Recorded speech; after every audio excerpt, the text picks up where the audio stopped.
We only have about 6 days left in realmathon, and I have a very busy week ahead of me, I think, which is stressful because I also want to make sure I'm reading enough for the team that I'm reading for. This week I'm reading for the paladins, and it's the perfect time to get another episode of Reader DNF in, which is the series I do on my channel where I am trying to read down my sequel TBR because I have learned that I love to marathon my reads. When it comes to series, I need to read them all back to back to love them and have the best chance of giving them 5 stars. It just works best for my brain. I like to stick with my characters a little bit. I like to be in the world and I don't like to leave it. So I've noticed the farther I leave series, the less I like them or the less likely I am to go back. So the goal of this is to have me reading these series faster than if I didn't have something like this to help me prioritize it. And the reason that this works so well is because paladins have a prompt for realmathon that is read from an author you've read from before, and since they're all sequels, obviously I've read from the author before. And if you don't know what realmathon is, it's a competitive team-based readathon that I run every single year in March. Technically, at the time of seeing this video, it is still not too late to join. You wouldn't be able to really like participate in the month, but you can backlog all your books and still like participate for points. But this will happen again next year in March, so keep your eye out. I also know that on my channel there's something fun coming for the month of April, and on my friend Lexi's channel, who was a co-host, there's something really fun coming for the month of May. Readathon season has begun for me. I have readathons pretty much every single month leading up to like September now, and then we get like a chill break. If you've ever wanted to make reading a little bit more fun, a little less lonely, I think readathons are this big community event where people just get to yap about their books and also gamifies your reading, which I find a lot of fun. So I'm not doing anything like cool this week for Reader DNF. Like I normally have a pretty big theme. I'm just gonna mood read essentially and mood read the series that I want to read. I had a lot of 3 stars last week, so I'm itching for a 5 star. So I think my first book is going to be Not Another Love Song, which is the second book in this Julie Soto contemporary romance standalone series. I read Forget Me Not earlier this year and gave it 5 stars. I've actually given every full-length novel I've read from Julie Soto 5 stars, so she's kind of an auto-buy author for me, a favorite author, and I loved Forget Me Not. So I'm hoping to get the same vibes in Not Another Love Song, and this will be a pretty quick turnover, and it also will get my number down. I think I don't have the exact number right now off the top of my head, so I'll pop it up on the screen for you. This is how many series I'm currently working on. I like to like keep track of this, and it goes down and up every single episode. It's not a really big deal what it ends on or what it doesn't, but I've always wanted this number to be a little bit more doable and feel like I could maybe finish all of these in 1 year if I wanted to, you know, like it doesn't really matter where it's at, besides that I want it to feel like all the books on it are things I'm actively excited for, and currently I'm not at that point. There are some that I'm not as excited for. I'm not sure we'll get to them in this vlog. That's why I like to do little themes and stuff where like I randomly have things picked so I don't have the ability to avoid things. But right now we're just gonna mood read. We're looking for some 5 stars. Maybe I'll be in the mood to try something randomly that like I'm a little unsure of from like past. But right now, a contemporary romance I know not a lot about. She is a self-taught violinist and he is a cellist, I think, and they're competing for a spot in a band or something. Very, very excited to give this one a go. Oh, and we're off to do an eye appointment for Nick today, so I'm planning to bring my Kindle along and read this while I wait for him to get his eyes checked, and then we're gonna go buy glasses and stuff. So that's why I wanted to get this in really quickly and tell you about it.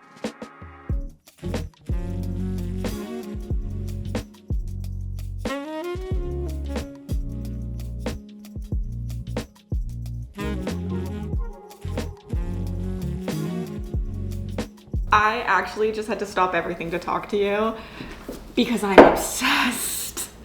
I'm only 50 pages in. I need to get a bookmark. I'm on page 65 going into chapter 5. The last chapter was just his POV, and I was kind of waiting for the first time we saw him, like we were in his head, to make up my mind about whether I thought this was going to be a 5 star already or not. And within like 2 sentences of his chapter, I was like, yeah. He is mine and I am his, and she is also his and she is also mine. I'm obsessed with this already. Listen, Julie Soto and me, we're friends. She got telepathy or something because she reads into my inner thoughts, I think, and writes it down. Like everything I've ever wanted in romance, everything I've ever wanted in every story, she does it. She hits it all. She knocks it out of the park for me. I think that part of it is that I love reading about people doing things they loved. I love, in general, supporting people doing things they love. I love seeing it. I love talking to people. I love that. Anytime I find someone who goes to do a new hobby or a new venture and they start to feel passionate about it, I always want to follow along on that journey. I always want to be a part of it. I always want to like be the first person clapping for them. I just think there's something so beautiful in watching people have passion for things, in watching them find themselves in those passion. And I think also relatable because what comes with that is also insecurities. It's also not feeling good enough. It's also not knowing how good you are at things. In creative industries, I feel like imposter syndrome, all of that is so freaking real. And just seeing someone in this story like go through all of that is so realistic. It's so relatable. And watching someone really come into it, finding their self-worth, finding out that they are absolutely amazing, just makes me feel so proud. And you don't have to be the best at something to be absolutely amazing. Like obviously in this book, they are the best at what they do. I don't think that that needs to be the be all end all for any passion. I think you can just find passion and realize that like you are amazing even if you suck at it. Like the passion is there and that's like part of it. But I have always loved that, and Julie Soto has done it with both of her romance books very, very well, where like they are passionate about something. So in this one, we're following two characters. The main male love interest is Xander, and he is this well-known cellist. Like he is famous. He is a prodigy. He is absolutely incredible. He walks into a room and you know like he is gonna get that part. The female that we mostly follow, her name is Gwen. She is self-taught. She's also a prodigy, but like she's not famous yet. She started playing at the age of 11 and she is breathtaking when you hear her perform. The things she can do, the way she hears music, the way the music speaks to her. She's so in her head about it, but anyone who sees her on the outside knows that she is absolutely amazing. She is just in her head. And so I know this story as not only being a love story and a romance that we're gonna see is also going to be self-development, self-growth, because we are going to see her shine. We are going to see her realize what everyone else is realizing, and the person who's going to help her do that is going to be Xander. His name's also Alex. I'm assuming it's Alexander. But I just think that that is going to be like a phenomenal story, and the way they're going to balance each other. And you don't need a significant other, a partner, to help with your self-worth, but sometimes I do think when you fall in love, it becomes easier to see how someone else views you, and like the discussions you have while falling in love, it just like helps sometimes with that part of your soul. I think you have to have enough self-worth to fall in love, but I do think when it comes to like passion projects and things like this, sometimes someone can bring out the best in you, and I think that they're going to do that for each other. And I am just obsessed. I am literally obsessed. I want romance books that focus on other things, other hobbies. I think that's why the first one in the series worked so well for me. It was the wedding industry, and I was worried this one wasn't going to work for me because the music industry is not something that I necessarily am a part of. My boyfriend does make music, actually. Like he makes beats and he sends them to producers as like a hobby that he would love to like kick off. So I know like a little bit, except for he's like in the R&B and rap world. So I don't know that much, but I'm not like obsessed with music, and like specifically orchestra music. Like I'm not going to watch a cellist or a violin. I'm not gonna go see an orchestra, but that doesn't take away like how much I just love to see someone do something. And I also like seeing inside a creative field. Honestly, not even creative fields. If you're passionate about engineering, I still want to hear it, and I would love a book about engineering. And I find that authors do a lot of research, and like just the way all of this is done is just so refreshing for me. So I want more romance books that have industries. I'm thinking about picking up the Ali Hazelwood that is like chess, because I think I would like that. I like that there's another part of the story that isn't just the romance or just the characters. There's something that I can grip my claws into and really, really love. So yeah, I'm already obsessed with this. 5-star prediction. Julie Soto doesn't let me down. I'm just gonna make myself a dirty soda before I go stream for the afternoon. I stream on Twitch irregularly this month because of realmathon, but typically Mondays and Fridays, and my boyfriend just got laid off. So we've decided that he is gonna join my Friday stream this week, and maybe in the future Friday streams as well, and we are gonna play Split Fiction together, which we've never played, and it's gonna be absolutely hilarious because we are going to really yell at each other. Like I know that we are gonna be fighting in like the best way possible. Like it's gonna be fun, and like we don't let it affect us, even though like it can get heated. because we are who we are and we're both stubborn. But it's all with love and fun, and we bicker like we're an old married couple. That's what happens when you've been dating each other 8 years. At least us. But I do like to make sure that I always have a fun drink when it comes to my stream, because on Twitch you get like channel points just for like watching things. It's a lot of fun and it creates like engagement. And then with those channel points you can redeem fun things, and one of the things I have is a bevy sippy. So whatever fun drink I have, you make me take a sip out of it. There's also one for just water because I hate drinking water, so I always need people to help me hydrate. This is the toasted marshmallow syrup. I believe the cold foam recipe is 3-2-1, so like 3 parts, 2 parts, 1 part. So I put a tablespoon of my syrup. We're gonna do 2 tablespoons of milk, slightly more, and then 3 tablespoons of cream. And you could make this smaller or larger. It's 3-2-1 in the ratio.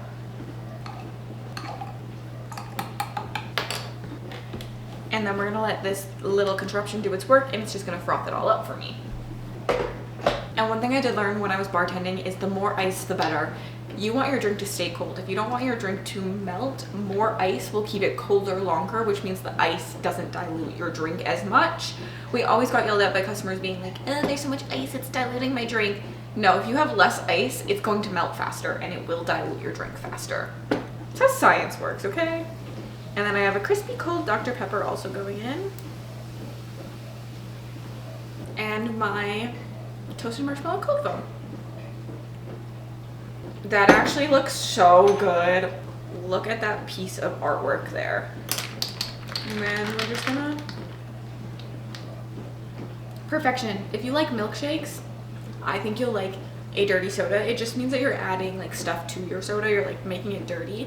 Kind of think about like a chai. When you add like a shot of espresso, it's called a dirty chai. You add like, it could be cream, it could just be syrups, whatever it is, but I do love a cold foam added to mine. That's a really good cold foam too.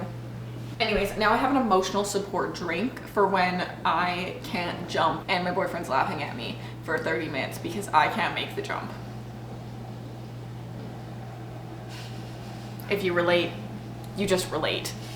I feel like I haven't talked to you in a couple days. I actually don't know if that's true or not. I just feel like I've had the busiest life. Nick got laid off last week. I talked about it in my last video. It's a little rough, okay? But we will be fine. He will be looking for other jobs, and where we live there is EI, which you pay into all of your life. And then if you get laid off, you get like a stipend every single month while you're looking for a job. And we're okay. Like, we will be okay. We will just be a little bit cautious on money and things like that. You know, it's fine. I probably need to not buy as many books, even though I don't even buy that many books, really, relatively. But because he got laid off, he has benefits that are ending on the end of the month. And so we've been getting everything we can. We literally last week went and looked at glasses for him before he got laid off because he needs new glasses and its benefits cover it. But we didn't buy them because we thought he should get his eyes checked again because he hadn't had them checked in a while to see if his prescription changed before we bought 2 new pairs of glasses.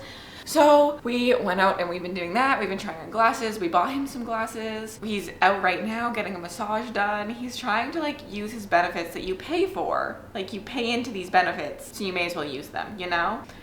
Before they're gone.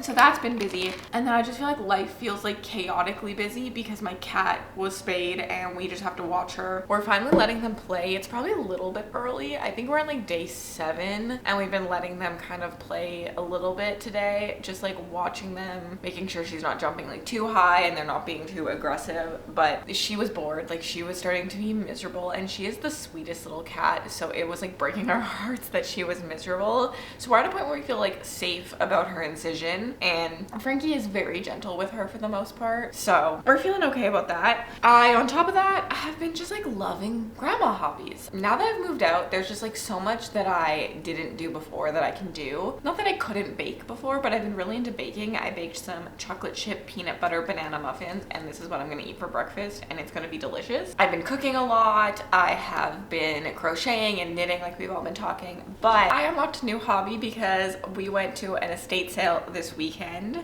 There was one just like down the street from us, and we were like, oh, let's go see if they have anything. We're trying to like furnish our house still. Like our house is so empty because furniture is expensive. We ended up buying so many things from them. I ended up walking in, and I had been talking about wanting to learn to sew because I just feel like it's a really valuable skill to have. Walk right in. They have a sewing machine, really good quality, a really nice sewing machine for $50. I was like, this is a sign. So I purchased a sewing machine.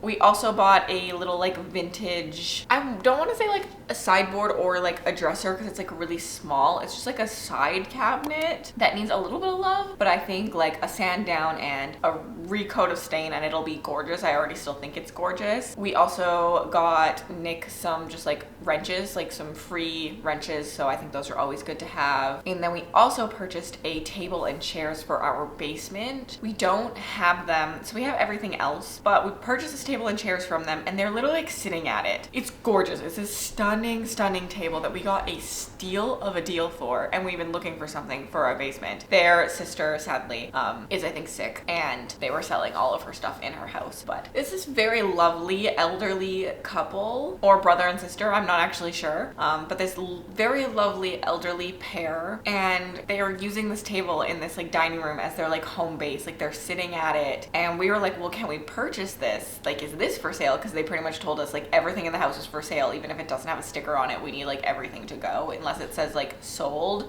The price is just negotiable. Like we didn't prepare a price, and so they told us that we could purchase it, and then we're trying to like figure out when to like grab it because we live like literally down the street. Like we could walk there very easily. Like we could walk the table back here, and so we were gonna get it right then and there. But then I was like, do you guys want this to like use for the rest of the weekend? Because we did that on Saturday and it's Sunday, and I guess we did this just yesterday. And so on Sunday we were just like, we can come like end of day Sunday and we can grab it so that you have it. And they were like, wow, that's really nice of you. Like that would be very nice. So today at some point we need to go grab this table and chairs for our basement, and I'm so excited. It's gorgeous, and we got a deal. Like I feel like I just ripped these people off. They asked us, we asked the price, and they told us a price, and we didn't even negotiate lower because we thought it was like really cheap, and I'm not gonna offer higher. But they're just trying to get rid of everything. Like anything that's not there will just go in the garbage anyways, so like they're not really trying to make money. They just don't want to have to deal with it, you know? But I can't believe that we got that gorgeous table, truly. But we can talk about books now because I have been reading, even though I have had such a busy life. I feel like I've been doing a lot of things. I am almost done this. I'm on page 267, so I have just like the smallest amount left to get through. I don't think I love this one as much as I loved Forget Me Not, but this is still a 5-star for me. I think the wedding industry just worked a little bit better for me, and the characters and the like second chance romance. I think this one's a little hot and heavy actually. Like there are some smut scenes that I was just like, we could not. Like, not that we could not, because I still like loved them and ate them up, but like there was a lot more smut than I think I personally typically prefer, but Julie Soto like just does it so well. And I like the way that the industries matter so much in her storytelling. Like even during the smut scene, the music notes, everything like that, it's all coming together. I liked that it felt so unique with its scenes. Like I've never seen a smut scene that happened the way this smut scene happens, and I like that you can clearly see their passion not only for each other but what they do. I think for me, something that works so well about Julie Soto so far of everything I've read is her characters have something more to them than just the romance. Even though the romance is so intertwined into both of these stories and journeys, there is a passion that they have that's outside of just each other. There is this characterization, this like development of who they are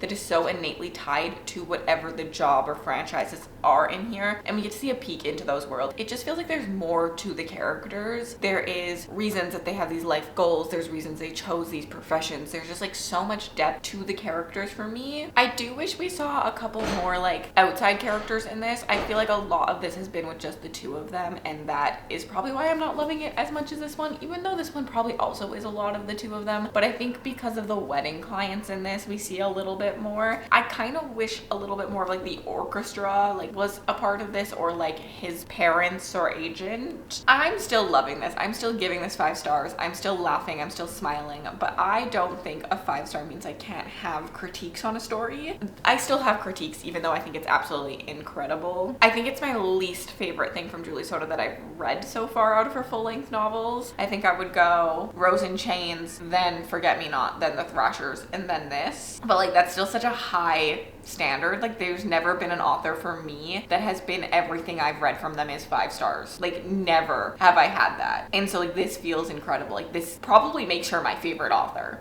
because of this. And it's like across genres too. Like that's absolutely amazing. I will read whatever she writes. Like no doubt in my mind.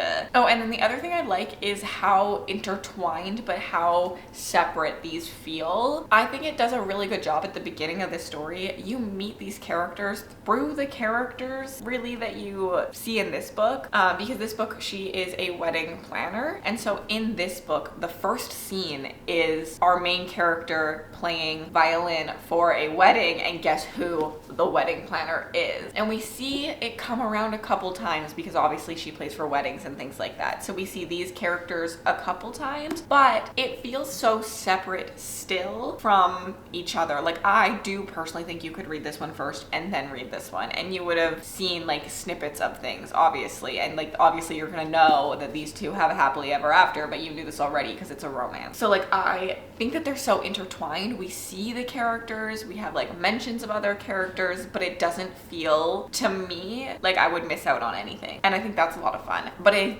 do love the little Easter eggs of reading it in order, and I also enjoy that. So I'm having a good time. I am intrigued to see what the last 100 pages bring. I feel like I need some kind of like action. I know we're against a 3rd act breakup a lot, but I do feel like I need a 3rd act breakup because I feel like not a lot has happened, or I need like some drama of some sort, which also I do have ideas of how that could happen, but I'm open to like any sort of element. I just feel like there hasn't been a lot of like turmoil in their relationship. I think that's also why I like this one a little bit better, is I feel like it took them so long to get together in this one that I felt the turmoil and I felt the drama, and like it felt like a good climax of the book when they got together, versus in this one they kind of get together a little bit earlier, and I don't really have the like big like yearning for them to be together because they're already together, if that makes sense. And I think I prefer the kind of story that it is in this one, but I'm still loving this and eating this up. So it's just like I'm comparing 5 stars to 5 stars, you know? I'm nitpicking. We just picked up our downstairs table from the estate sale that I talked about, and so now it's here. This is real wood, and that's everything I want in my house. I love real wood pieces. I don't think this is the color I want. It actually matches our kitchen because our kitchen is honey oak, which we might restain, but for definitely our table, this is not what we want.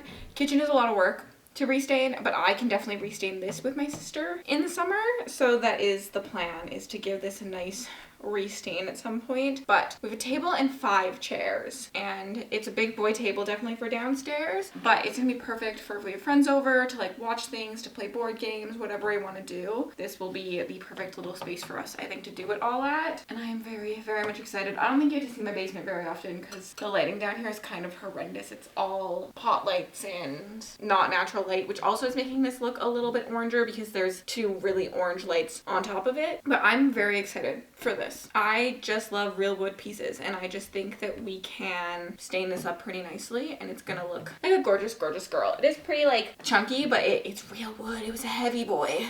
And shout out to my parents for helping us move it. But now I must do the most dreaded thing and clean, because it's kind of dirty. We're gonna wipe it down with some soapy water, and then we're also going to Lysol it, because I need to do that for my mental sanity. Top to bottom. I learned that on Cleaning Talk.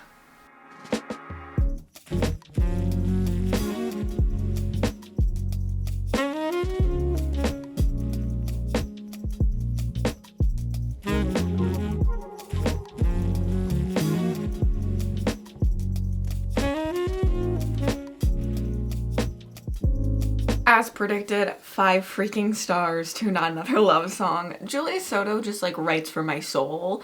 I literally texted in my Discord and was like, I'm breaking up with Nick because I think I need to go lesbian for Julie Soto, because the way this woman writes, it's like she looks inside of me and picks everything I've ever wanted, all the thoughts I've had, the insecurities, the strengths, the weaknesses, the wants in a man at times. Like, it's like she just picks that out of my brain, my heart, wherever it belongs in my body, and puts it down on paper. So it's decided that I have to go lesbian for her. I'm pretty sure she's straight and probably married. Hopefully she never sees this video. I'm literally debating going to see if there's more of her fan fiction that I should read, but then also a lot of her fan fiction is being published traditionally, and I think I'm loving the experience of reading it when traditional, so I am unsure. I just want to read everything that she writes, like literally everything, because I am obsessed. This one is definitely not my favorite of my 5 stars. I think it's the bottom. I just think a lot of the music stuff did go over my head, and now that I've read this book, I thought the scene was beautiful before, and now that I know what this scene is, girl, you put this on your cover? I love that. Amazing, incredible. And I just like how much like passion she gave her characters for each other, for the world, for their friends. I do think one of the things I complained about a little bit was not seeing as many minor characters in this one. I do think in the ending third we saw a lot more of them, so I'm happy with this one. I don't have a lot more thoughts other than like I just squealed and was obsessed, and just the way she writes, the way her metaphors work, the yearning. There's something that innately just really works for me about her writing style. So yeah, I think I have a favorite author unlocked, and that's so exciting. This also does get my series list down because as of right now, this is the last published book in this romance contemporary standalone series. I have a feeling we've been set up for a couple different branches. There are some of his bandmates we could go to. She has a couple friends. We could be seeing, we see an actor at some point in this that was connected to people, and we could follow her in this like hit vampire show, and that would be a lot of fun. And I feel like it'd be another industry that is creative, and I love that she showcases these things. So I think like seeing a like actor would be a lot of fun. The other thing I loved is at the end of this, she has a little author's note talking about how she wrote this and why she wrote this and how much of her life she put into this, because this one is set in New York and Forget Me Not is set in California, Sacramento, and she's lived in both of these places, and she's like, the apartment that this main character gets, I've lived in before. She's like, I know the New York grind, and I thought that was cool. And I too am obsessed with New York. I've only been there once and I actually want to go again, but I just like the culture of New York. I watch a lot of reality shows set in New York. I love books set in New York. Like, if you know any more, I have learned that they really do work for me. I think it's just the atmosphere of New York. It works in television shows for me. It works in all sorts of media because it's like this hustle culture. And I think I, as a creative person who has never done the norm, before I did BookTube, I ran a wedding photography business. I feel like I love hustle culture a little bit. I do know my mental health very well, and I take steps back and take breaks, but I'm passionate about what I do, and I feel like New York is just a city of passion for me. And when I was there, I came to really appreciate a lot of things. I appreciated their like public transport.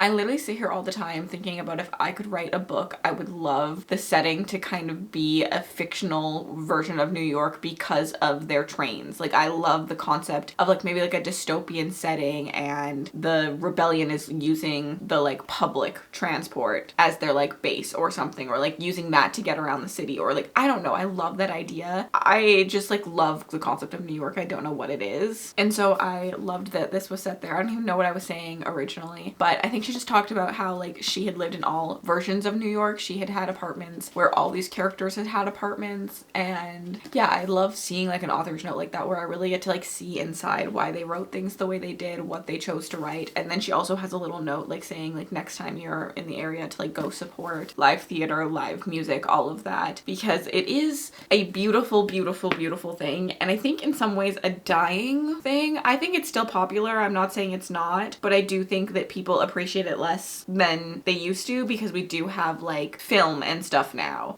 And I do think I was a drama kid. Like, I was in plays. Like, my high school life, I played the wife in Fahrenheit 451. I played some side people. I directed my own show. Like we had a very big drama drama course in my high school. Like we had stage lights, like a stage booth. You could be the stage manager. And so my grade 12 year, I had a play that I directed as part of my curriculum, and I was always in the plays like after hours. Like I am a drama kid. I feel like I don't like showcase that much anymore, and I'm not like as geeky about like Broadway and things like that, but I did love acting. I wanted to be an actor. I love TV and movies. Like there was a part of me like I wanted to be an actor, but I lived in Edmonton far away from any of that, and I wasn't willing to move either. I just wanted to be creative. I think that came down to it, and I have found a different way to kind of be creative and share my passion and my love and like my love of characters and stuff like that on the internet with you. And I think that that's really cool to see like my grown-up version of my dreams and how they changed. But I was a passionate kid. I have some lore that I signed up and auditioned for a show called, I think it was The Next Act. It was a singing competition show that was going on Nickelodeon.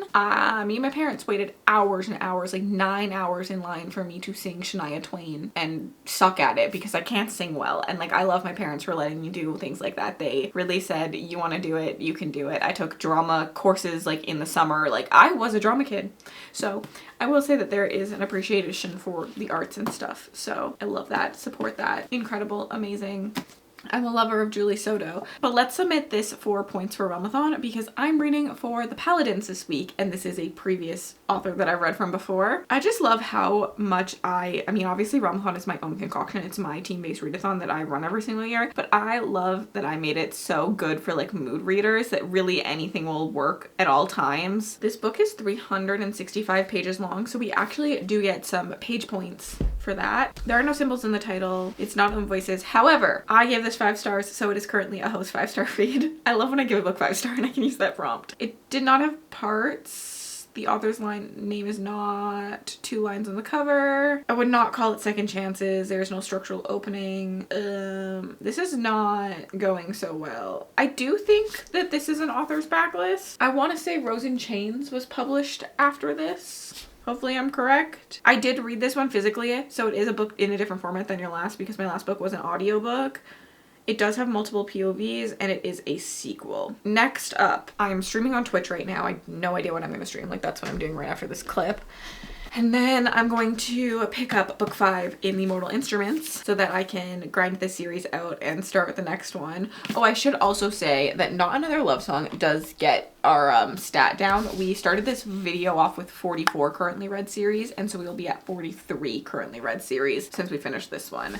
This one will not get my stat down, but it will help me towards getting it down because I have a feeling as soon as I finish this one, I will go into the next book in this series. I don't think it'll happen in this vlog because there is 2 days left in realmathon. Like this is the second last day, and so I feel like this will be the last thing I read. But I've been loving the Mortal Instruments series. It's my first time reading it. I did watch the TV show. I started it this month, so I have read all 5 of these this month already, and they're in my vlogs for realmathon, which is really cool that you can just like watch it all happen throughout the month. I'm excited to see where this one goes. I feel like book 4 really felt like a setup book, but I'm really worried this one could also feel like a setup book, setting up the climax of book 6. I'm expecting to literally love book 6, but I'm hopeful. I just like being with these characters. That's who I am as a reader. I love to marathon my series, which is why I do this whole series on my channel called Reader DNF, because I want to get my series list down to something that I'm excited about, things that I'm actively wanting to engage with and read back to back and not have them sit on my list for so long, because I'm staring at my thing right now and there are series that I have not continued since 2023, and that's rough. Oh, there's one I haven't continued since 2022. I just need that not to happen. I want things to be continued quicker so that I have a better chance of loving them and being obsessed with them. So here we are. Let's continue into book 5. I think I need to work on my cardigan. While I do this, I have some dilemmas with my cardigan, but I'll talk that through in another clip once I've started this. So see you soon.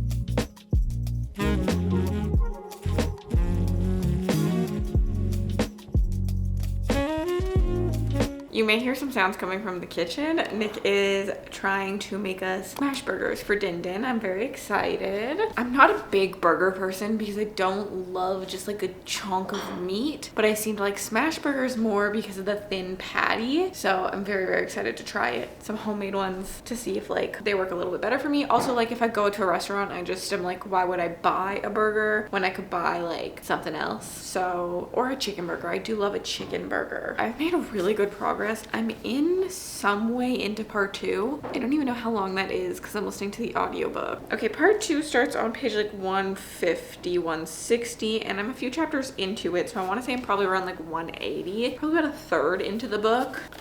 I'm liking that this one kicks off with a bang. Like we pick up right where we left off in the 4th book. So it doesn't feel as like setup-y, even though I think they all kind of picked up right after each other, but we're like in the middle of the action. There are like things happening, mystery, intrigue. We are bouncing around POVs, but it doesn't feel like any POV has like stalled out. It feels like there's stuff happening in every single POV. I love that it's like all of the characters. We're seeing a lot of interactions between different characters. I typically don't prefer when my characters are isolated, and I felt that way a lot about Clary's POVs in book 4, but in book 5 it seems like everyone is kind of together, and now I am at a point where I think we've separated a little bit. It's okay for like small portions of a book for me, just not like a crap ton. Overall, I'm really enjoying it, and I'm just shocked that the books made me a Simon lover. I think he is my favorite character. I am a self-proclaimed Simon hater for the TV show, but he's kind of hot in the book, and I'm shipping him in the character. I actually love that relationship so much, and every time we get to see it, I'm like very, very excited. Like I honestly don't even really care about Clary and Jace at this point. I'm more excited about this specific relationship. There's another relationship that happens that I feel like I prefer in the TV show. I don't think it gets enough screen time in the book itself. I feel like we don't get those two POVs enough, but we do get Simon's POV a lot, so we do get to see his relationship. I'm really just like breezing through this because I have been sewing my cardigan together. If you watched my last 2 vlogs, you would have seen me building this cardigan and creating it, and then I think on the last vlog I had not sewn any of like the sleeves together or not, but this is what it's looking like. I have my sleeves sewn together on either side, so we actually are starting to see like the cardigan take shape. Now it still needs like an edge on either side. I do think it's too small. It's a little tight in my opinion for what I want, and it's very, very cropped. I'm like kind of contemplating adding another granny square. The like trim is about like half the size of one of these granny squares, but I think that's still like too cropped for what I want. But also like I'm unsure if I'm actually ever gonna wear this because like it feels tight right here. I don't think this is big enough for what like I want out of it. So I'm like, maybe I'll follow the pattern and just like finish it off. It gets like a trim all along here and like a button like to go right here, and like it is really cute. I'm just not sure it's like the perfect sizing for me, which is okay. It's the first time I've ever done a wearable, so I'm not mad about it, and it can go to someone else in my family. Like I have little cousins and stuff who would probably wear it, so I'm not like worried about it. But I think at this moment in time, like I'm not sure I want to spend more time making more cardigans. I think I'm more excited to try moving on to something else where like a pattern might work for me a little bit better now that I've learned some things from this one. So I think I might just like finish off doing the trim for like the sleeves and along here and stuff and down here, and then see what it looks like and decide from there, because like this is very, very cropped. I mean, it is cute. Like if you picture like the button here and like an extra row of trim with some jeans, it could be really cute. So unsure. We're just gonna like commit. I think the coloring turned out really good, like really retro, when I think it did turn out well. I had one boo-boo that I didn't think about is I do have 2 of the yellow color next to each other. I didn't really think about the fact that these were getting sewn together when I came up with the concoction. I'm actually surprised that only happened once in the whole thing because of that, because I kind of forgot about that. But overall, it's coming together. I feel like it finally looks like an actual cardigan, so that's exciting. I'm working on the cuffs for the sleeve. I was almost done them, and then I realized that I had an extra stitch, so I had to frog that and redo it. I'm technically down a stitch than the instructions say, but it's consistent, and I think I like it down a stitch, so I'm hoping that that's okay, because I don't think I want this to be too long. So hopefully it still fits okay. But I am making really good progress in this because the Mortal Instruments series has been so easy for me to listen to and crochet and do things with. I've really enjoyed just like how effortlessly I can listen to them. I'm 70% into the book now since I think last time I updated you. So I'm all the way on chapter 16.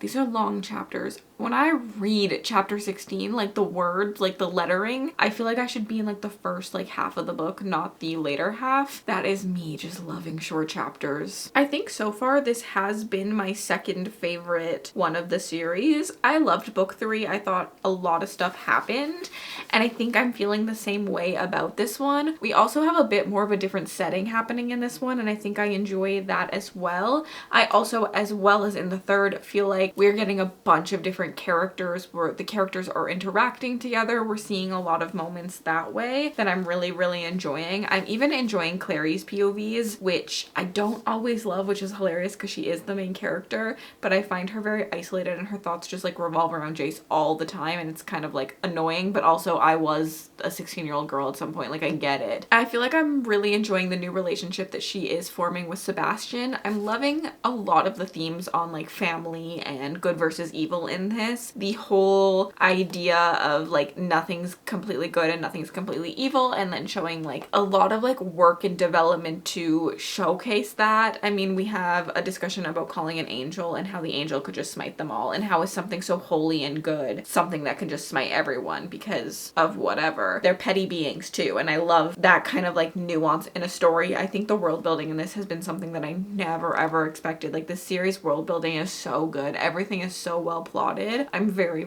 excited to continue on with this, but this one has just felt very action packed in its like pacing and plot, and I just feel like every couple pages I'm learning something new, or we're getting a really good like character moment or like something like that. It just feels like a lot is happening in this story, and that is my favorite book in a series always. It's like something happening. Like I'm not really someone who just wants like this like slow setup. I love my pace to just go like this. I want to keep flipping the pages. I want to be addicted. I want to feel like on every second page something's being revealed or there's some like gasp worthy moment, and I do feel like this is doing that either with reveals or like cute character moments or distraught character moments or like little snippets of different relationships that we're gonna see or different snippets of world building and lore. I feel like there's just like so much happening in this. It's got so much going for it, and I'm really enjoying it. I'm hoping to finish both cuffs and then be done this, and I will still have to do the rest of the edging on this, like the rest of the trim, but I'm hoping that I can get the cuffs done before I'm done this book and done this video. I also did share them on Sprint, so I may as well share them now, but I got my next round of Patreon bookmarks in. Very excited. They have this like really gorgeous gold edge. All of my Patreon bookmarks, they go out to my top tier. They get one every single month, are these like thicker ones. So if you got the realmathon bookmarks, they're kind of like if you put two realm bookmarks together and then they have like a painted edge to them. This one I'm so excited about because you know what, I love to cook, I love to read, I love to color, I love to bake. I'm crocheting sweaters. This one says hot girls have grandma hobbies with this gold foil, and I think it's literally to die for. And then the other one is a sneak peek for a theme coming up soon that I thought that this would work really well for. I think you should head over to Lexi's channel. I thought that this would be a really cute in-theme bookmark for something coming up. I think these are really good. I love this hot girls have grandma hobbies because I'm a hot girl with grandma hobbies and I'm proud of it. I just bought a sewing machine, like trust me, I'm here for the long ride. Like I am in it. This was my favorite realmathon year yet, I think. So thank you so much for everyone who participated. It's not like I've ever had a bad year, but something felt so special about this year, about everyone participating, the way the chats were happening, about all my co-hosts being so into it. I need to say an extra big thank you to all of my hosts. Like they're my favorite channels. I truly went this year and I said, who do I love to watch? Whose content do I enjoy? Who do I want to showcase on my channel and hopefully help them grow? And these were the people I thought about. And I like to think that I watch a lot of content that feels similar to my own. So if you like my content, if you've enjoyed spending your month with me, please check out all of my co-hosts. I'm gonna have them linked down below because their content really shines for themselves. Even if they don't read the same genres as I do, I actually think most of them don't. The way they vlog, the way they talk about books is so reflective of, I think, what I do and how I enjoy content, because I make the content that I enjoy, that I truly know you can be the biggest fan out of all of these channels. And I truly can't express how much these co-hosts do help me throughout the month. The fact that I don't have to be live every single day, but I know there's someone around that is happy to participate in conversations on live streams, in the conversations in the Discord. It's amazing. And then also extra big thank you to my mods, who some of them do have channels, and if they have a channel, I will link it down below. We saw them do some live sprints throughout the month as well, and I really do appreciate all of my mods as well. This readathon does not run without them. Like, no chance I can run this without the lovely help of these mods, and typically I see the mods come back every single year, and that is so thankful that they're willing to do this for me multiple times. Same with co-hosts. I see a lot of them come back and want to do it, either participating or hosting with me, and I just truly cannot say thank you from the bottom of my heart to all these people enough, but then also to all of you. Like, I had an incredible month, and a stat that I got this year that literally, oh my god, it makes me want to cry, but I can't cry because I have to film a thumbnail after this, and then I have to start my April vlog, and I just did my makeup, so there can be no crying. But I set out this year and I decided to, when you submitted, I put your email in it so that I could get not just an average number of who signed up for a team, but an average number for who actually participated per team, so that our numbers would be a little bit more correct, because every single year there's people in the comments being like, it's not correct because some people who sign up don't participate. And I always was like, yeah, 100%, that's probably true. So when I did this stat, I was like, this could hurt my soul, because typically I only know who signed up. I had 2,396 people sign up, and I remember when I set out the unique averages, I was like, I will be happy if 50% of people participate that signed up, because I just know, like, a lot of people sign up and then never participate. Like, that's normal. You forget about it, or life gets in the way, or whatever. Out of the 2,396 people who signed up, we had 2,220 people submit, and honestly that could still change because there's 3 more days and there are people who don't submit anything to the end of the readathon, till the end of the month. That's insane. That is the highest, like, I can't believe that that many people do participate that signed up. So thank you from the bottom of my heart. And yes, there are like little numbers that could be different. I think technically I'm on there 4 times because I submitted to every single team. So I do think it counted me as like a unique user per team, but give or take some of that, that's still an incredibly amount of people who participated.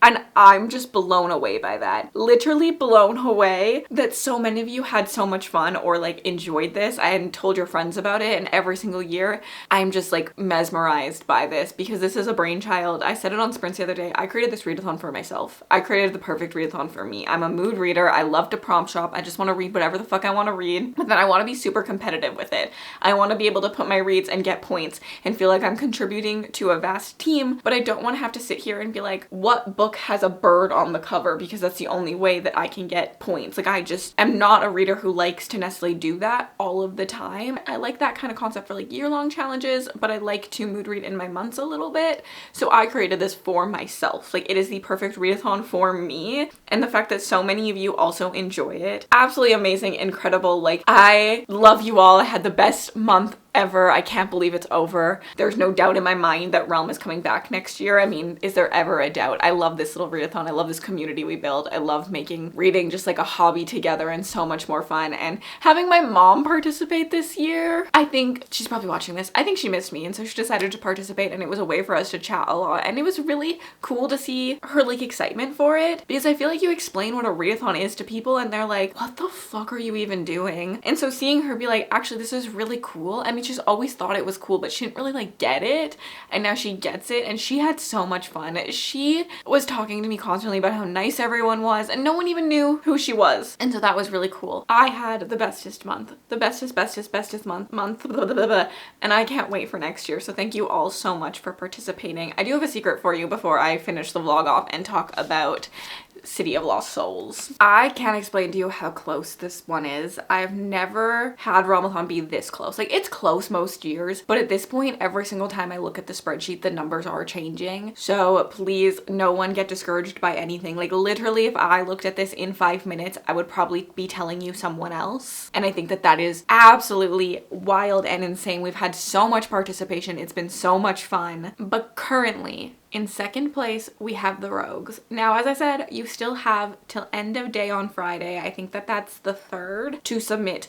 your reads. And there are a lot of people who do not submit their reads until the very end of the month. And like, I mean, I still have to submit this for the Paladins. And then I will announce the winner on the 4th in Discord. I also will put the winners in the announcement video so that if you're not in Discord, you can still figure out who wins. It will be in the description of the announcement video. And I will be back next year. And there is an exciting thing happening this weekend on my channel, an announcement for something super fun coming in April. And then in 2 weeks, I've already kind of talked about it, Escape the Readathon is announced on Lexi's channel, and I will be hosting that. I think I am spilling a secret right now, but also we tend to host each other's readathon, so is it really a secret anymore? But I will be a host for Escape the Readathon this year, and I love Escape the Readathon. It's one of my favorite competitive team-based readathons. It's a little bit more competitive than Realm, but it's still like a lot of fun and brings out a different side of people. Like, we gotta win, you know? I've lost, I've won, I've come in second. This year's anyone's game, right? But let's talk about City of Lost Souls, because this is my favorite book so far in this series. I will be giving this one 4 stars. There's something that doesn't just quite reach 5-star feeling for me. The vibes are vibing, but the 5-star read is not reading. I think it's a little bit that they're a little bit young for me. I think I wish they read just a little bit more adult. I wish there was a little bit more depth to some of the characters. I actually wish it was a little bit more multi-POV'd. I wish that we got Alex POV particularly. Also, when you watch this back, if you go watch it back, Frankie's in so many of my clips. He really is a cat that just like likes to be around. But yeah, I wish we had Alex POV. I wish we kind of got all of like the 4 main characters, I guess 5 main characters POVs.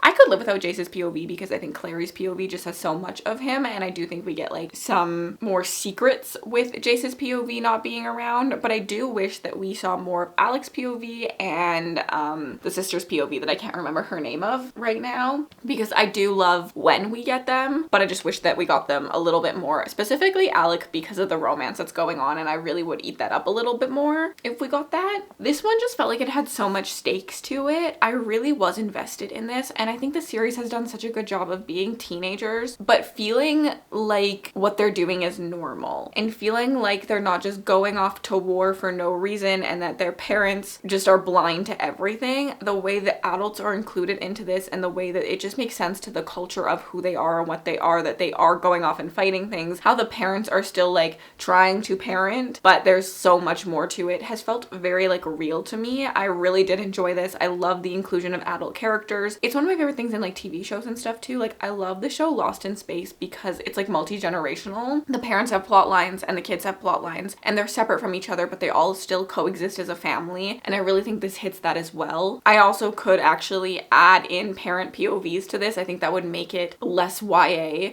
So I understand that that wasn't the premise, but like something like this with like parent POVs and kid POVs in this expansive storytelling world, I think would really, really work for me. Yeah, this is my favorite one so far. I'm very excited to continue. I'm very excited for the ending. I feel like this is working its way up to a very climactic final book that I'm so excited for. My favorite character is easily Simon, and I really actually do love Sebastian. I think I love a villain. I love the nuance to a villain. Obviously, I'm not like rooting for him. I think sometimes when people say favorite character, that's what they want only. My favorite character is typically the character I love to read the most about, the character that I think is the most interesting. And I have found that anytime we have scenes with Sebastian, I am very invested in them. Not that I'm rooting for him, not that I like love him and want him to get like a happy ending, but that like I find his character so interesting and so well done that I want more scenes with him, and I'm obsessed with the scenes with him. So there's just so much nuance to that, I think. Versus like, I don't really care about Clary. She's kind of boring, you know? She's like self-insertable, I guess, but she's not that interesting. I think that's also why I like Simon, is I find him just like really fascinating. I think the struggles he's going through are really interesting. There's so much complexity to who he is as a person with all of his relationships. Clary is very one-minded about her relationship with Jace, so I find that like more suffocating and less fun to be in. But every time we're in a Simon POV, there's so much his love for Clary and what he'll do for her, but then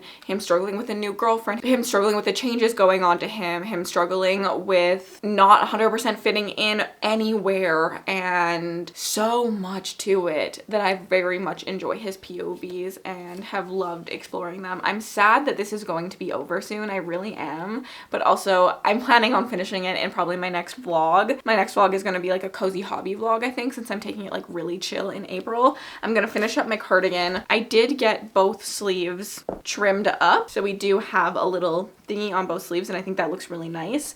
And then I was watching the video back, and although it is really cropped, I really do think it looks cute and would look really cute with a pair of jeans even being cropped. So I think I'm gonna just commit to doing the little edge, because I was debating again on adding another granny square, but I think it'll be something different and I can make a longer cardigan after this. And yeah, I'm very excited for that. And then I'm also gonna work on my next project as well, which I have yarn for. I talked about it in my TBR a lot. We're gonna start our sourdough journey. I'm actually gonna go feed my first starter after this vlog, and I'll vlog it in the next vlog as I learn sourdough, because I have really wanted to bake some more and I love sourdough bread, and why not be one of these people, you know? So I'm having such a good time and I'm very excited for all my April plans, but let's submit this to the paladins. I need to sit on my butt because my feet are falling asleep. Let's just... yeah, that feels nice. Also would love any other like hobbies you think that I would enjoy. Moving out has led a lot of like time for me because my parents and me watch a lot of like TV together, and so I don't have my parents to watch TV with, so I've had more time for other hobbies because I'm waiting on them. Well, they're waiting on me to come over to watch that TV. And also just like having my own space has been very easy, buying my own ingredients. Like I'm constantly buying groceries so that I'm like, oh, I could buy something to bake this thing this week or whatever. So I'm open to other hobbies. I do want to color next week. I love puzzles. I am someone who does like to be very creative with my hobbies. You'll notice that I will probably never make this pattern again. I am someone who once I do it once, I'm like, what's new? How can I make it better? How can I like do something cooler? So I don't typically like just do the same thing over and over again. So like diamond painting doesn't really work for me. It doesn't leave enough room for me to be creative personally. I don't know why puzzles do. I think it's because I still have to find the spots where like diamond painting, I'm just like being told what to do. It's like not as like creatively fulfilling for me. And same with like why I think I like cooking is because I look at a recipe and I just change it to whatever I want. Like I look at like 4 recipes and I combine them. Baking has kind of started to become that way as I get better at it. I'm like, oh, I could include this into my baking recipe or try this. So I think that's what I'm excited about sourdough, is that like all the inclusions I can make and how I can change my sourdough. I think that'll be a lot of fun. So that's who I am. But any like little hobbies, let me know what you're into, what you enjoy, because maybe I'll try some in my next video. This book is 533 pages long, so we did get a lot of page count bonus points for this. I can't believe I'm almost already done this series. It's actually kind of crazy. It does have parts. Can I count this as second chances since I did DNF Cassandra Clare originally? There is a house on this cover and a bridge, so with like a little like opening in the bridge, but the house has windows and stuff. So I actually am going to count that as structural openings on the cover. It is an author's backlist. What did I read before this? Oh, I did read it in a different format than your last because I read this through audiobook, and Not Another Love Song I read physically. And then it is multiple POVs. Oh, that was pretty good. Then it is an author I've read from before, and a character definitely overcomes and fights injustice, but there is no competition/trial in this. That was a pretty high point card. I'm actually going to pop on the screen right now how many points I got for the Paladins this week. I only read 2 books, but I did pretty good. And then also at the same time, let's talk about Reader DNF, because this did continue a series for me, but it did not catch up or finish a series. I have one more book after this one, City of Heavenly Fire, that I'm very excited about. So we are on 43 currently read series. I did not make a big dent in this. I went 1 book down from 44 to 43. Probably the slowest episode of Reader DNF we had, but I was doing it in a very tight timeline, and I think it's like good for me to realize I don't have to like put so much into a video like this. I can just choose to read 2 books for it and it's still enjoyable. So I think I had a good time and I'm really excited, and literally I will read this in the next week or so. So like I will be down a series. It doesn't really help because I know I will be starting Clockwork Angel and be up a series again like right afterwards, but such is the life of a reader. It's just kind of who we are. Anyways, thank you so much for hanging out with me this week. If you made it all the way to the end of this video and you'd like to leave me an emoji, just just to say you were here, leave me a bridge emoji. And if you're interested in hanging out with me some more, I'm gonna leave some videos on the screen for you to check out. Keep your eyes peeled for that announcement this weekend, and I hope you have an absolutely remarkable day.